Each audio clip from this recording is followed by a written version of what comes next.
Hello বন্ধুরা, অনুরাগের ছোঁয়ার আজকের পর্ব নিয়ে আমি চলে এসেছি তোমাদের সামনে। তো চলো দেরি না করে দেখে নিই যে আজকের পর্বে কি হতে চলেছে। প্রথমে আমরা দেখতে পাচ্ছি দীপা ফিরে এসেছে বাড়িতে সোনার কাছে। সোনাকে বলে, একবার কথা বল মা, একবার মা বলে ডাক। সোনা কাঁদতে থাকে। অনেক চেষ্টার পর সোনা মা বলে ডাকে, আর এটা শুনে সবাই খুশি হয়। সূর্যও খুব খুশি হয়, এতদিন পর মেয়ে কথা বলেছে। দীপা বলে, আর কাঁদে না মা, এবার সব ঠিক হয়ে যাবে, দেখিস মা তো চলে এসেছে। সূর্য বলে, থ্যাংক ইউ ভগবান, তুমি আমার মনের কথা শুনেছো। এই দিনটার আমি অপেক্ষায় ছিলাম। আমি সবাইকে আস্তে আস্তে ফিরে পাচ্ছি। এবার রূপা মাকে ফিরিয়ে দাও ভগবান, ফিরিয়ে দাও। সূর্য বলতে থাকে। সোনা বলে, পাতা মেয়ে। তখন দীপা বলে, হ্যাঁ মা, তোমার মা চলে এসেছে না, এখন পাতা মেয়েকেও ফিরিয়ে আনবে। কিছু হবে না পাতা মেয়ের মা, তুই এখন আমার বুকে আছিস। যাকে নিয়ে এতদিন আমি বুকে ছিলাম সে এইভাবে হারিয়ে যেতে পারে না মা। রূপা না থাকলে আমার সব কিছু এলোমেলো হয়ে যাবে। আমি রূপাকে কথা দিয়েছিলাম, ও না থাকলে আমিও ফিরবো না। আর আমি ফিরে এলাম কিন্তু ওর কোনো খবর নেই। এরকম হতেই পারে না, আমার ওইটুকু একটা মেয়ের সাথে এরকমটা কেন হলো বলে কাঁদতে থাকে দীপা। সোনা বলে, মা সব আমার ভুল, আমার জন্যই আজকে পাতা মেয়ে নেই। এই কথাগুলো শুনে সবাই একটু অবাক হয়ে যায়। সূর্য বলে, ভুল? কিসের ভুল?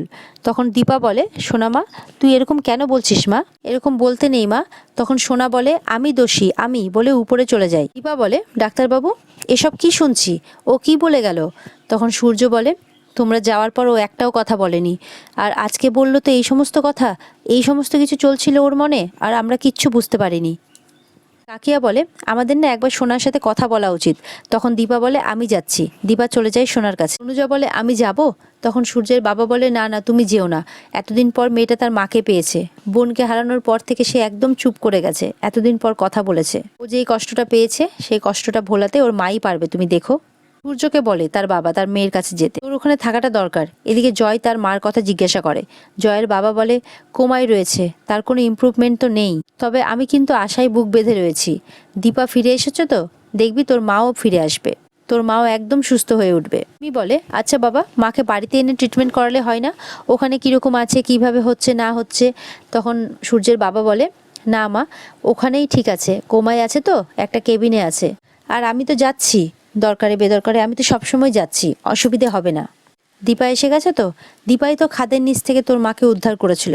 জয় কাঁদতে থাকে, রূপার কথা বলে, বলে এবার রূপা ফিরে আসবে। বলবে, কাকাই আমি তো এখানেই ছিলাম, তুমি দেখতে পাওনি কেন? সূর্যের বাবা সামলায় জয়কে। পরে দেখা যাচ্ছে রূপা তার মায়ের কথাই ভাবতে থাকে, কিভাবে তার মা তাকে ফুলের তোড়া বানানো শিখিয়েছিল। লাট্টুও সে একই কথা জিজ্ঞাসা করে রূপাকে। রূপা তখন লাট্টুকে ফুলের তোড়া বানানো শেখাতে থাকে। রূপা ঠাকুরের সামনে বলতে থাকে, রূপা তার মাকে ফিরিয়ে আনবেই, তোমরা দেখো, রূপা মায়ের যত্নও করবে, অনেক বড় হবে, সব কিছু ঠিক করে দেবে। সোনা বলে, যা হয়েছে সব কিছু আমার জন্য হয়েছে। তখন দীপা বলে, না মা তুই এসব কি বলছিস? তখন সোনা বলে, আমি যা বলছি সব সত্যি কথা বলছি, আমার জন্যই আজকে পাতা মেয়ে নেই। এই কথাগুলো বলতে থাকে, সমানে কাঁদতে থাকে সোনা। দীপা বোঝাতেই থাকে। দীপাকে বলে, মা তুমি আমাকে বকবে না তো, তুমি আমাকে বকো না প্লিজ। দীপা বলে, আমি তোকে বকবো কেন? সোনা বলে, আমি ভুল করেছি বলে। ধুর বাবা, এগুলো আবার বলে নাকি, এগুলো কথা বলতে নেই। দীপা বলে। ওদিকে সূর্য দাঁড়িয়ে সবটাই শোনে। দীপা বলে, এখন মা চলে এসেছে না, মা পাতা মেয়েকে ঠিক ফিরিয়ে আনবে। সোনা মা মা বলে দীপাকে জড়িয়ে ধরে। দীপা বলে, কোনো ভয় নেই মা, কিচ্ছু হবে না। দীপা বলে, আচ্ছা আমাকে একটা কথা বলো তো, তোমার পাতা মেয়ে কি করে ভেসে গেল তুমি জানো? সোনা বলে, অত জলের মধ্যে আমি যদি বাবাকে ওইভাবে জড়িয়ে না ধরতাম তাহলে পাতা মেয়েকে আজকে কোথাও যেতে হতো না। আমি যদি বাবাকে সেদিন জোর না করতাম তাহলে আজকে আমরা সবাই একসাথে থাকতাম, এইভাবে কেউ আলাদা হয়ে যেতাম না, তাই না মা? যদি বায়না না করতাম নদীর কাছে যাওয়ার জন্য তাহলে তো এরকম আজকে হতোই না। পাতা মেয়েও বারণ করেছিল অনেকবার, তাও আমি শুনিনি। এগুলো বলতে থাকে সোনা আর কাঁদতে থাকে।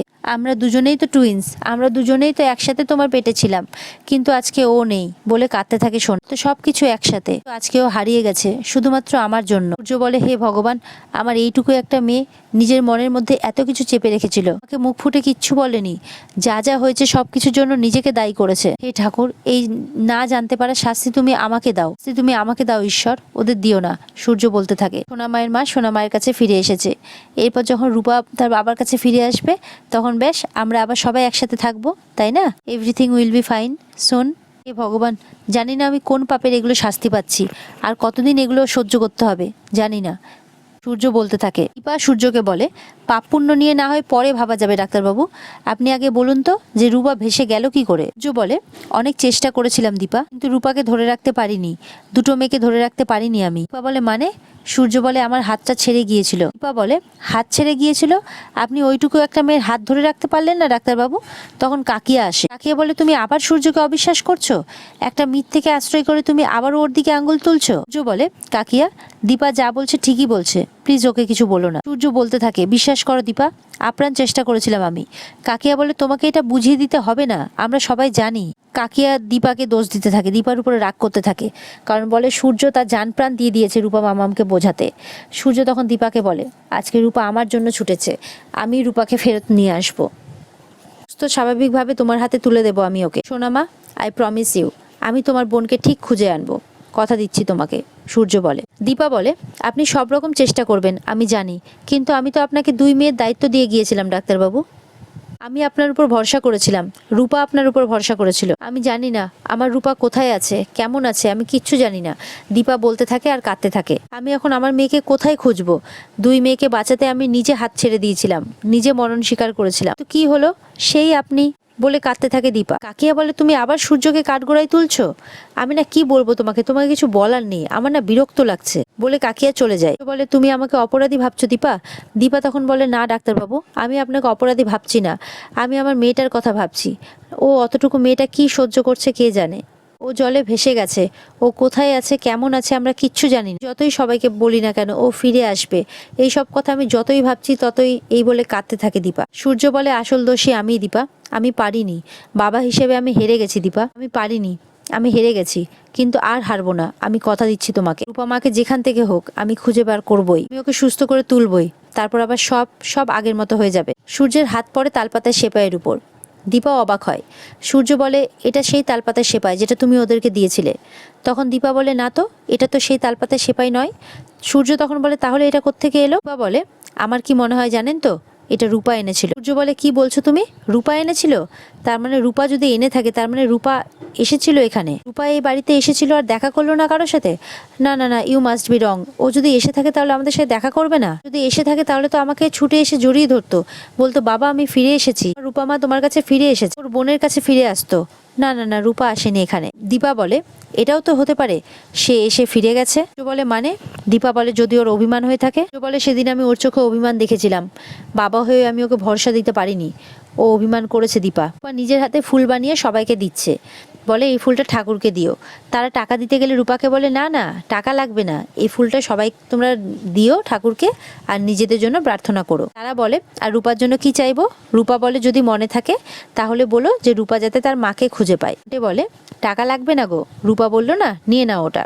ওরা বলে, ঠিক আছে। এদিকে দেখা যাচ্ছে পুজো মন্দিরের সামনে দিয়ে রূপা রাস্তাটা পরিষ্কার করে দিচ্ছে, যাতে ভক্তরা ঠিকমতোভাবে ঠাকুরের কাছে যেতে পারে। এদিকে দেখা যাচ্ছে দীপা রূপার জন্যই চিন্তা করছে, বলে, তোকে ছাড়া যে তোর মা মরেই যাবে, কোথায় তুই? এদিকে রূপাকে ঘুম পাড়িয়ে দীপা যায় রূপাকে খুঁজতে, ঠাকুরকে বলে, ঠাকুর আমি আসছি, তুমি শুধু আমার রূপাকে ফিরিয়ে দিও। এদিকে দেখা যায় সোনা ঘুমোয়নি, সোনা জেগে উঠে বলে, মা তুমি চলে গেলে? সূর্যের বাবা হসপিটাল থেকে ফিরে আসতে সবাই একে একে জিজ্ঞাসা করে, মা কেমন আছে? জয় বলে, মার এরকম অবস্থা কি করে হলো বাবা? তখন বাবা বলে যে মাকে আগে ফিরে আসতে দে, তারপর মাকে জিজ্ঞাসা করিস। বা মন্দিরে পুজো দিতে যাওয়ার জন্য থালা হাতে নিয়ে বেরোতে যাবে, তখন কাকিয়া বলে, দাঁড়াও দাঁড়াও, তুমি পুজো দিতে যাচ্ছ, উপরে তো সোনা আছে। তখন দীপা বলে, সোনা আছে কিন্তু রূপা তো নেই, ওকে আমাদেরকে খুঁজে বের করতে হবে। উপর থেকে সোনা দাঁড়িয়ে সবটা শুনতে থাকে, আমি রূপার জন্য পুজো দিতে যাচ্ছি, সোনা তো এখানে রইলো, তোমরা ওকে দেখে রেখো, সোনার জন্য এখানে সবাই আছে, কিন্তু আমার রূপা, ও একা একা কোথায় আছে কে জানে, মায়ের জন্যও পুজো দিতে হবে। উপরে দাঁড়িয়ে সোনা সবটা শোনে আর কেঁদেই যায়। বাবা বলে, দীপা আমি বুঝতে পারছি না তোকে এত কৈফিয়ত দিতে হবে কেন, সব হারিয়ে আমাদের মাথায় এমনিতেই ঠিক নেই, এত কথার কি আছে আমি তো কিছুই বুঝতে পারছি না। তো আমরা তো কেউই রূপা দিদিভাইকে খুঁজে পেলাম না, খোঁজার চেষ্টাও করলাম না, কেন জানি না মনে হচ্ছে আমরা সবাই যেন রূপার আশা ছেড়ে দিয়েছি। বলে ওঠে, আপনি কি বলছেন, কি বলতে চাইছেন বাবা? যে দাদা, যে আপনি চান না যে আমি রূপামাকে খুঁজে পাই? আপনার কি মনে হয় আমি এটা চাই না যে রূপা বাড়িতে ফিরে আসুক? তিস্তা বলে, মা তুমি এইভাবে রিয়াক্ট করছো কেন? কাকিয়া তখন বলে, এইভাবেই তো কথাটা বলা হচ্ছে তিস্তা। কাকিয়া বলে, সোনাকে সুস্থ করার পেছনে তো আমরা একটু বেশি করে মনটা দিতে পারি নাকি?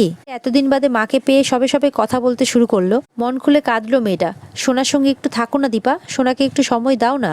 সূর্য বলে, দেখো কাকিয়া, তুমি এগুলো সোনার ভালো চেয়ে বলছো, আমরা সবই বুঝতে পারছি, কিন্তু এখন তো আমরা পুজো দিতে যাচ্ছি, এখন এই কথাগুলো কি না বললেই নয়? কাকিয়া বলে, সূর্য তুমিও? সূর্য তখন বলে, আমরা এখন পুজো দিতে যাচ্ছি, প্লিজ তোমরা একটু সোনার খেয়াল রেখো। সূর্যের বাবা বলে, তোরা আর কথা বাড়াস না, যা বেরিয়ে পড় তাড়াতাড়ি। দীপা বেরিয়ে পড়ে। উর্মি বলে, দিদি সোনাকে আমরা দেখে রাখবো, তুই কোনো চিন্তা করিস না। উপর থেকে সোনা ভাবতে থাকে, মা তুমি আমার কাছে একটুও বসলে না? আমি হারিয়ে যাইনি বলে কি আমাকে একটু কম ভালোবাসবে মা? এদিকে সোনা সেই স্বপ্নের কথাই ভাবতে থাকে, যেই স্বপ্নে এসে তার মা তাকে বলেছিল শুধুমাত্র তোর জন্যই রূপা মরে গেছে, সবাই আমাকেই দোষী ভাবছে। সোনা এটা মনে মনে ভাবতে থাকে। আর এখানে আজকের পর্ব শেষ হয়ে যায়। তো বন্ধুরা, পর্ব ভালো লেগে থাকলে অবশ্যই লাইক, কমেন্ট আর সাবস্ক্রাইব করে দেবে। তোমাদের সাথে আগামীকালকে অনুরাগের ছোঁয়ার নতুন পর্ব নিয়ে আমি হাজির হয়ে যাব। ততক্ষণ দেখা হচ্ছে তোমাদের সাথে। ভালো থাকবে সবাই, টাটা।